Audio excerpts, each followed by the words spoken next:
ওপার বাংলায় হিন্দু হত্যা, এপার বাংলায় গরম রাজনীতি। পথে নেমে প্রতিবাদ বঙ্গ বিজেপির। বিক্ষোভে স্লোগানে দাবি ইউনিসেফ দেশকে জবাব দিক দিল্লি।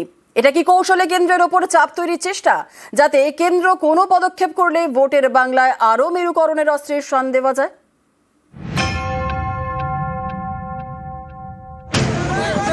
মোহাম্মদ ইউনুসের বাংলাদেশে আক্রান্ত হিন্দুরা নৃশংসভাবে পিটিয়ে পুড়িয়ে হত্যা করা হয়েছে হিন্দু শ্রমিক দীপু দাসকে। প্রতিদিন সকাল থেকে সন্ধে সীমান্তের ওপার থেকে ভেসে আসছে মৌলবাদের হুঙ্কার। মঙ্গলবার রাতে চট্টগ্রামের পশ্চিম বণিকপাড়ায় হিন্দুদের গ্রামে আগুন ধরিয়ে দেওয়া হয়। বাড়ির দরজা বাইরে থেকে বন্ধ করে আগুন লাগানো হয়েছে। ওপারে হিন্দুদের ওপর অত্যাচার, এপারে পথে নেমেছে গেরুয়া শিবির। প্রথমে কলকাতায় বাংলাদেশের ডেপুটি হাইকমিশনের সামনে প্রতিবাদ।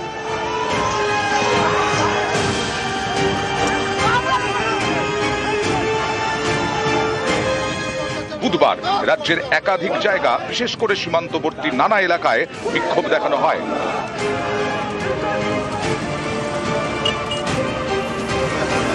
বিক্ষোভে স্লোগানে বাংলাদেশে হিন্দু হত্যার প্রতিবাদ, সেই সঙ্গে দাবি হিন্দু হত্যা বন্ধ হোক। বাংলাদেশকে সবক শেখাক নয়াদিল্লি। এটা কি কৌশলে কেন্দ্রের ওপর চাপ তৈরির চেষ্টা? ওখানে কিছু করতে গেলে সবাইকে মিলে ভাবতে হবে, ভারতবর্ষের সরকারকেও ভাবতে হবে, এদের জন্য ওষুধ দিতে হবে। সেই ওষুধ তো আছে ভারতের হাতে। এই জামাতিদেরকে ভদ্র করতে গেলে একবার ওষুধ দেওয়া দরকার আছে, খুব কড়া ডোজের ওষুধ দেওয়া দরকার। বাংলাদেশে হিন্দু হত্যার প্রতিবাদে পথে নেমেছে বঙ্গ বিজেপি। অনেকের মতে প্রতিবাদের পাশাপাশি এই পদক্ষেপের নেপথ্যে রাজনীতির অঙ্কও রয়েছে। কারণ বাংলাদেশ ইস্যুতে কেন্দ্র কোনো পদক্ষেপ করলে তাকে রাজনৈতিকভাবে ব্যবহারের সুযোগ পেয়ে যাবে বঙ্গ বিজেপি।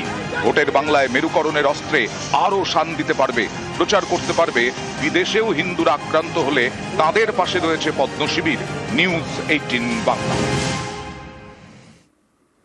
নয়াঞ্জলিতে চলছে নির্মাণ। জলপাইগুড়ির ধূপগুড়িতে নয়াঞ্জলি দখলের অভিযোগ।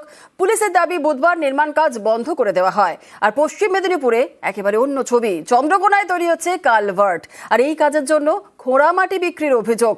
মানতে নারাজ ঠিকা সংস্থার কর্মী। সরকারি জায়গা দখল করা মানে ওটা জোর জবরদস্তি। হ্যাঁ, ওটা তো যার পয়সা আসে সে করতে পারে। আমাদের পয়সা নাই, আমার আর বলারও আমাদের কিচ্ছু নাই। জলপাইগুড়ির ধূপগুড়ি, এখানকার পূর্ব মাগুরমারি এলাকায় জাতীয় সড়ক লাগোয়া নয়াঞ্জলি। এই নয়াঞ্জলিতে ভরাট করে চলছে নির্মাণ কাজ দিন 15 ধরে। অভিযোগের আঙুল স্থানীয় জমি মাফিয়ার দিকে। এটা তো সরকারি জায়গা। এখানে প্রত্যেক বছর বৃষ্টির সময় এখানে কিন্তু প্রচণ্ড জল আটকে এখানকার আমাদের এই এলাকা পুরো ডুবে যায়। উনি যদি এটা মাটি ভরাট করেন আর এইটা যদি বন্ধ করে দেন, এই হিম পাইপ দিয়ে তো জল যাবে না। এখানে তো এই যে জমি কিনছে, জমি যাওয়ার রাস্তা হবে। আচ্ছা, জমি কিনছে? কে জমি কিনছে? মালিকের নাম জানি না। আচ্ছা, কার কাজ করছেন? কে কাজ দিয়েছে আপনাদেরকে? বাবলু। তো এটা তো সরকারি নয়াঞ্জলি, সরকারি জায়গা। এখন আমরা কি হবে, আমরা তো পয়সার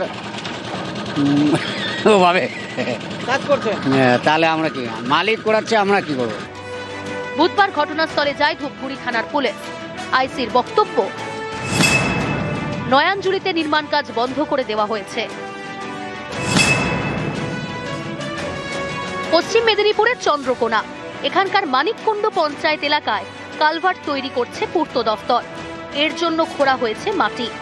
অভিযোগ, এই মাটি ট্রাক্টরে করে নিয়ে যাচ্ছে ঠিকা সংস্থা। চড়া দামে তা বিক্রি করা হচ্ছে। বিভিন্ন ব্যক্তিগত লোককে ট্র্যাক্টরে করে বিক্রি করা হচ্ছে। আমরা তারপরে এখানে যে কন্ট্রাক্টরের যে দায়িত্বে আছে তাকে বলি, উনি সঠিক কোনো তথ্য দিতে পারছেন না। বলছেন যে আমাদেরকে কন্ট্রাক্টর বলেছে আর আমরা ওই জন্য বিক্রি করছি। আচ্ছা বলুন তো, এই যেখান থেকে মাটি বিক্রি হচ্ছে, গ্রামের লোকেরা অভিযোগ করছে আপনারা কি মাটি বিক্রি করছেন? সাইডে পড়েছিল, 2-1 গাড়ি দেওয়া হয়েছিল, ঠিক আছে। মাটি তেমন বিক্রি হয়। 2-1 গাড়ি কি আপনারা দিতে পারেন? এক গাড়িও কি দিতে পারেন? তাহলে আপনারা যে দিচ্ছেন, এভাবে যদি হয়ে থাকে আমি কিন্তু চুপ থাকবো না। আমি যেহেতু আমি শুনেছি, আমি আমাদের প্রশাসনিক লেভেলে বিজয় সাহেব আছে, ওনাকে আমি অবশ্যই বলবো। আমি ওসি আইসি তো আছেই, এর সাথেও যদি এর কোনো বিহিত না হয় কিন্তু আরও আমি উপর মহলে জানাবো। আর এই মাটিটা কিন্তু নাই করে পরে 500-600 গাড়ি চলে গেছে রাতের কাজ। জলপাইগুড়ির ধূপগুড়ি থেকে রকি চৌধুরী এবং পশ্চিম মেদিনীপুরের চন্দ্রকোনা থেকে সুকান্ত চক্রবর্তী নিউজ 18 বাংলা।